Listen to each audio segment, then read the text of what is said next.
أعوذ بالله من الشيطان الرجيم. بسم الله الرحمن الرحيم. الحمد لله الذي أنزل على عبده الكتاب ولم يجعل له عوجا قيما لينذر بأسا شديدا من لدنه ويبشر المؤمنين الذين يعملون الصالحات أن لهم أجرا حسنا ماكثين فيه أبدا وينذر الذين قالوا اتخذ الله ولدا ما لهم به من علم ولا لآبائهم كبرت كلمة تخرج من أفواههم إن يقولون إلا كذبا فلعلك باخع نفسك على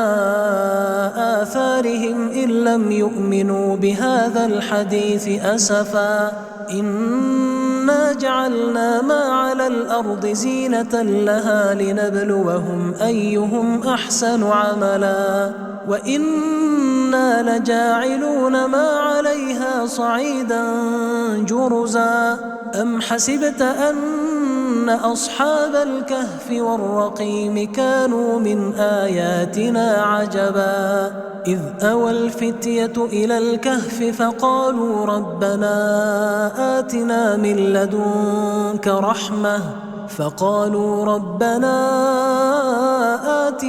لدنك رحمة وهيئ لنا من أمرنا رشدا فضربنا على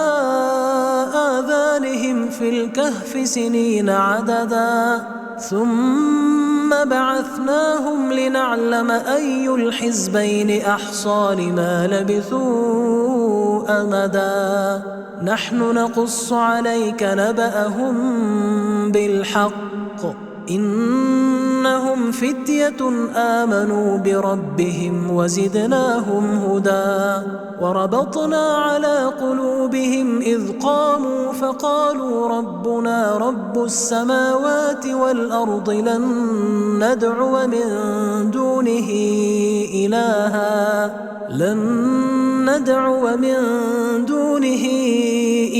لقد قلنا إذا شططا هؤلاء قومنا اتخذوا من دونه آلهة لولا يأتون عليهم بسلطان بين فمن أظلم ممن افترى على الله كذبا وإذ اعتزلتموهم وما يعبدون إلا الله فأووا إلى الكهف ينشر لكم ربكم من رحمته ويهيئ لكم من أمركم مرفقا وترى الشمس إذا طلعت تزاور عن كهفهم ذات اليمين وإذا غربت تقرضهم ذات الشمال وهم في فجوة منه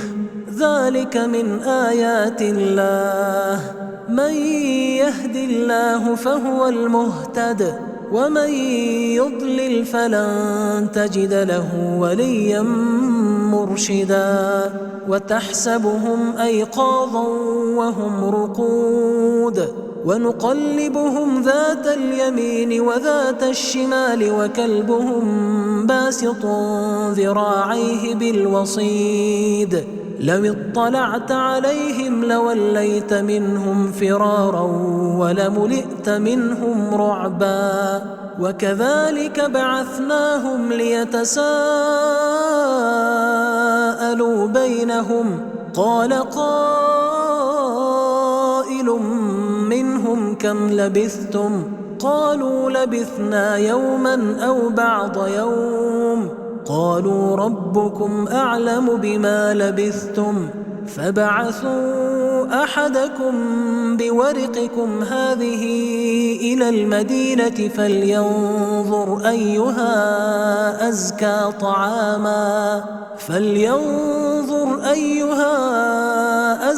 طعاما فليأتكم برزق منه وليتلطف ولا يشعرن بكم أحدا إنهم إن يظهروا عليكم يرجموكم أو يعيدوكم في ملتهم ولن تفلحوا إذا أبدا وكذلك أعثرنا عليهم ليعلموا أن وعد الله حق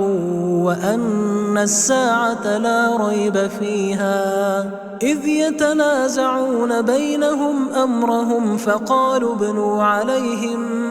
بنيانا ربهم أعلم بهم قال الذين غلبوا على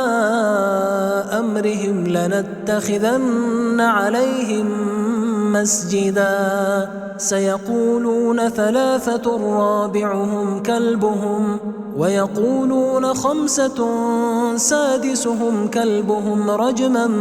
بالغيب ويقولون 7 وثامنهم كلبهم قل ربي أعلم بعدتهم ما يعلمهم إلا قليل فلا تمار فيهم إلا مراء ظاهرا ولا تستفت فيهم منهم أحدا ولا تقولن لشيء إني فاعل ذلك غدا إلا أن يشاء الله واذكر ربك إذا نسيت وقل عسى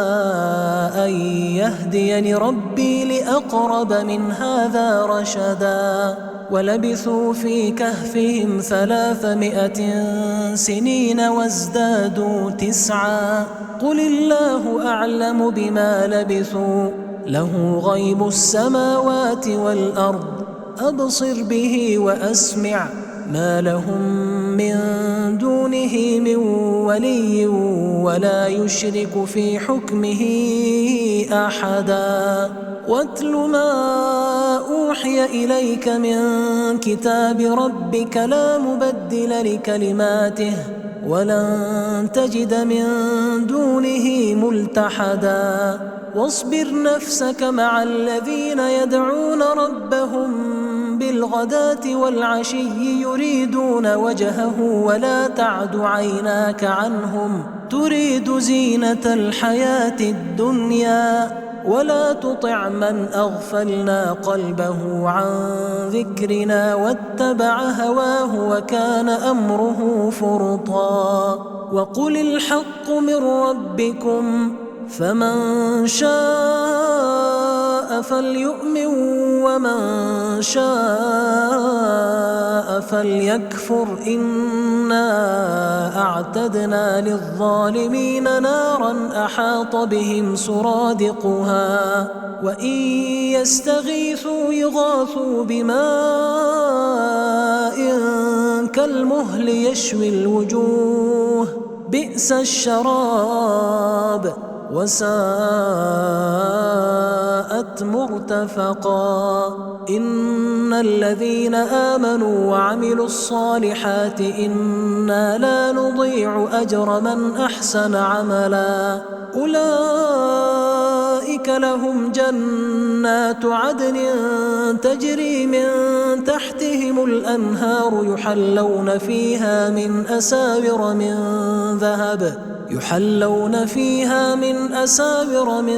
ذهب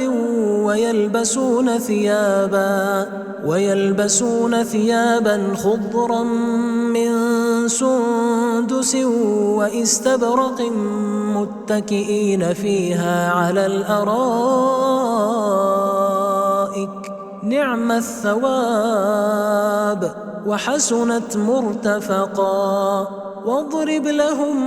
مثل الرجلين جعلنا لأحدهما جنتين من أعناب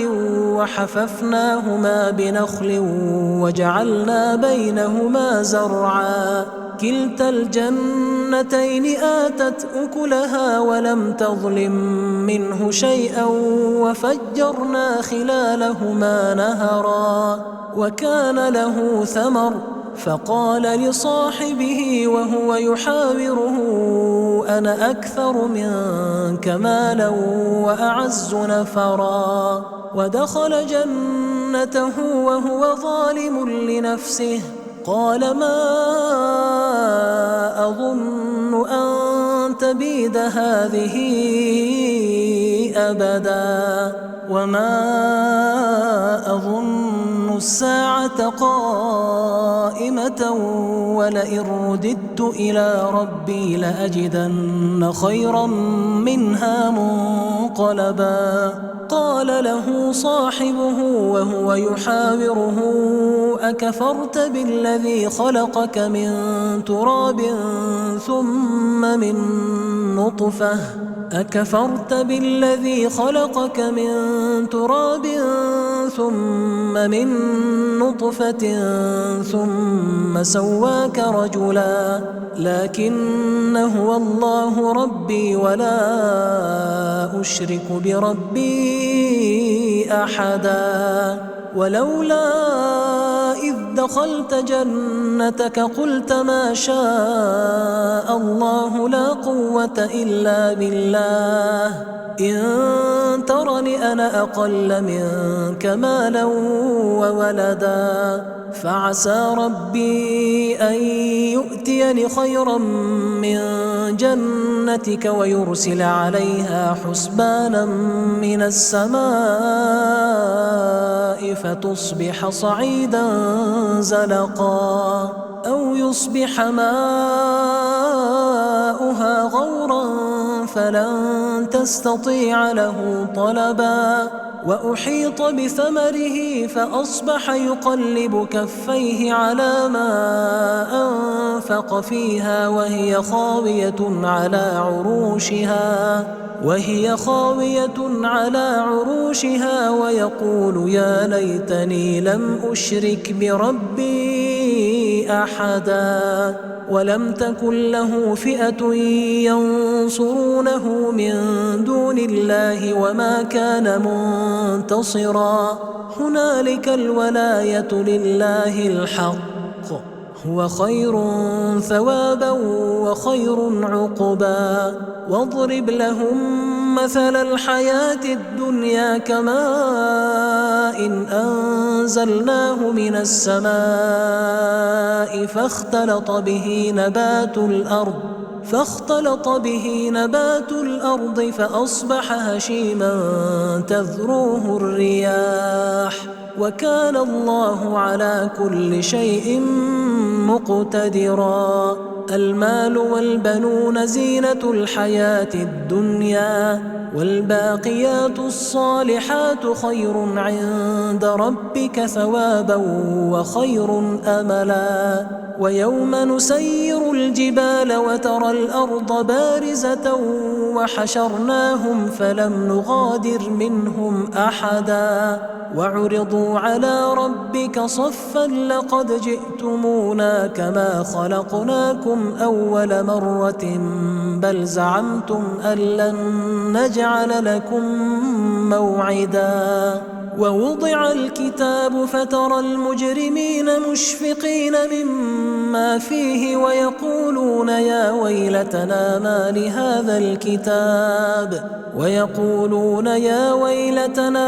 لهذا الكتاب لا يغادر صغيرة ولا كبيرة إلا أحصاها ووجدوا ما عملوا حاضرا ولا يظلم ربك أحدا. وإذ قلنا للملائكة اسجدوا لآدم فسجدوا إلا إبليس كان من الجن ففسق عن أمر ربه أفتتخذونه وذريته أولياء من دوني وهم لكم عدو بئس للظالمين بدلا ما أشهدتهم خلق السماوات والأرض ولا خلق أنفسهم وما كنت متخذ المضلين عضدا ويوم يقول نادوا شركائي الذين زعمتم فدعوهم فلم يستجيبوا لهم وجعلنا بينهم موبقا ورأى المجرمون النار فظنوا أنهم مواقعوها ولم يجدوا عنها مصرفا ولقد صرفنا في هذا القرآن للناس من كل مثل وكان الإنسان أكثر شيء جدلا وما منع الناس أن يؤمنوا إذ جاءهم الهدى ويستغفروا ربهم إلا أن تأتيهم سنة الأولين أو يأتيهم العذاب قبلا وما نرسل المرسلين إلا مبشرين ومنذرين ويجادل الذين كفروا بالباطل ليدحضوا به الحق واتخذوا آياتي وما أنذروا هزوا ومن أظلم ممن ذكر بآيات ربه فأعرض عنها ونسي ما قدمت يداه إنا جعلنا على قلوبهم أكنة أن يفقهوه وفي آذانهم وقرا وإن تدعهم إلى الهدى فلن يهتدوا إذن أبدا وربك الغفور ذو الرحمة لو يؤاخذهم بما كسبوا لعجل لهم العذاب بل لهم موعد لن يجدوا من دونه موئلا وتلك القرى أهلكناهم لما ظلموا وجعلنا لمهلكهم موعدا وإذ قال موسى لفتاه لا أبرح حتى أبلغ مجمع البحرين أو أمضي حقبا فلما بلغا مجمع بينهما نسيا حوتهما فاتخذ سبيله في البحر سربا فلما جاوزا قال لفتاه آتنا غداءنا لقد لقينا من سفرنا هذا نصبا قال أرأيت إذ أوينا إلى الصخرة فإني نسيت الحوت وما أنسانيه إلا الشيطان أن أذكره واتخذ سبيله في البحر عجبا قال ذلك ما كنا نبغي فارتدا على آثارهما قصصا فوجدا عبدا من عبادنا آتيناه رحمة من عندنا وعلمناه من لدنا علما قال له موسى هل أتبعك على أن تعلمني مما علمت رشدا قال إنك لن تستطيع معي صبرا وكيف تصبر على ما لم تحط به خبرا قال ستجدني إن شاء الله صابرا ولا أعصي لك أمرا قال فإن اتبعتني فلا تسألني عن شيء حتى أحدث لك منه ذكرا فانطلقا حتى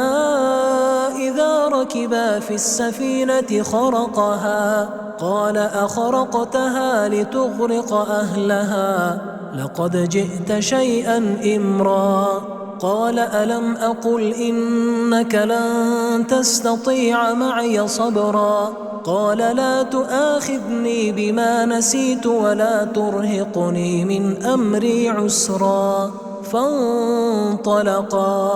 حتى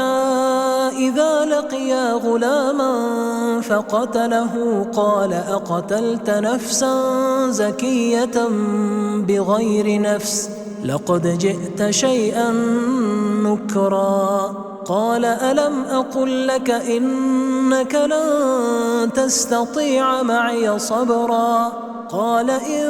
سألتك عن شيء بعدها فلا تصاحبني قد بلغت من لدني عذرا فانطلقا حتى إذا أتيا أهل قرية استطعما أهلها فأبوا أن يضيفوهما فوجدا فيها جدارا يريد أن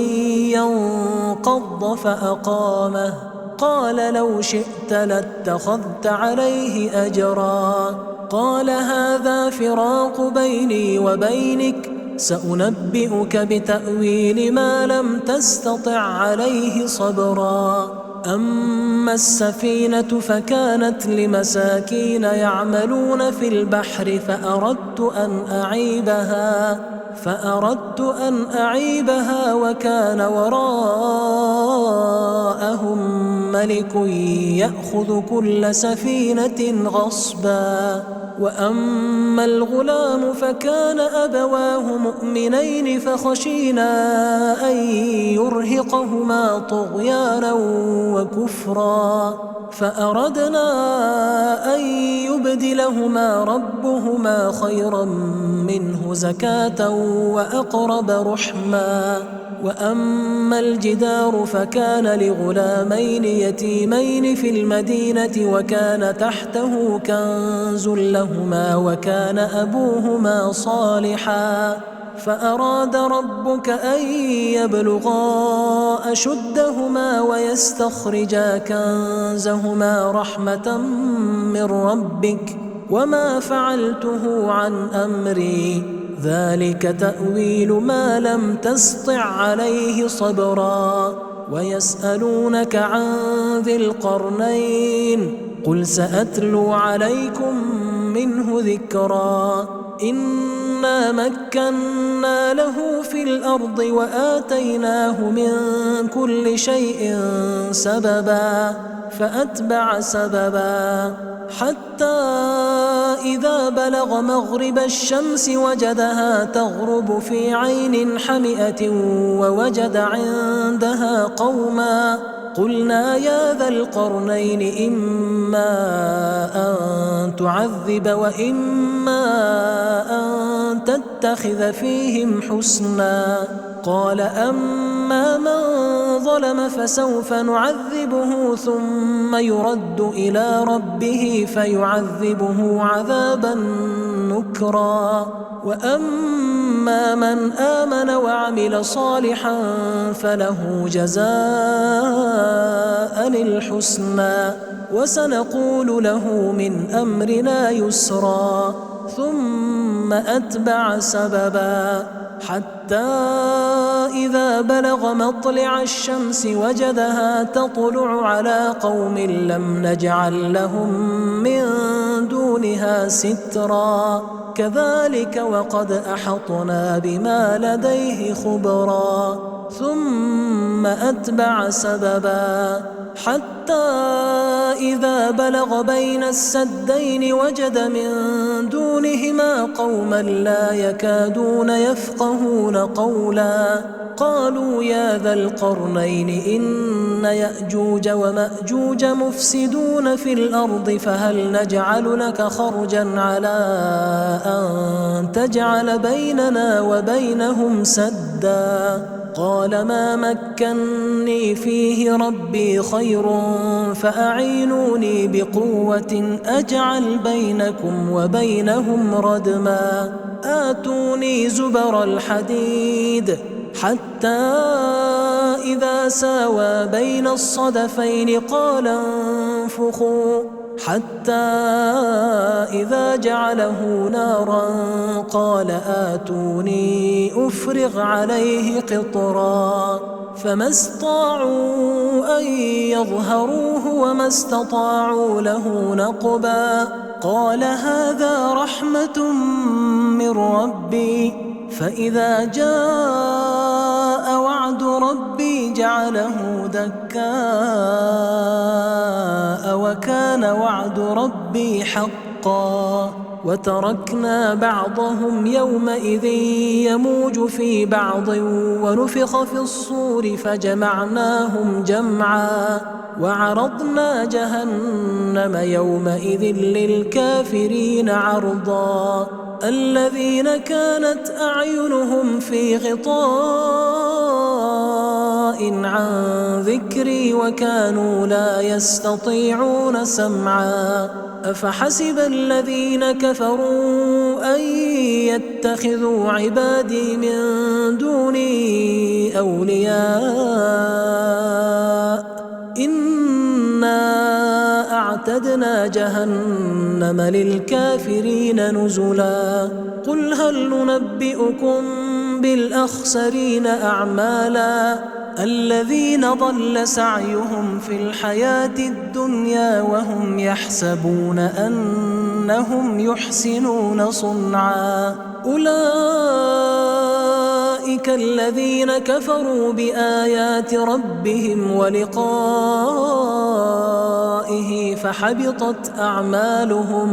فحبطت أعمالهم فلا نقيم لهم يوم القيامة وزنا ذلك جزاؤهم جهنم بما كفروا واتخذوا آياتي ورسلي هزوا إن الذين آمنوا وعملوا الصالحات كانت لهم جنات الفردوس نزلا خالدين فيها لا يبغون عنها حولا قل لو كان البحر مدادا لكلمات ربي لنفد البحر قبل أن تنفد كلمات ربي ولو جئنا بمثله مددا قل إنما أنا بشر مثلكم يوحى إلي أنما إلهكم إله واحد فمن كان يرجو لقاء ربه فليعمل عملا صالحا ولا يشرك بعبادة ربه أحدا.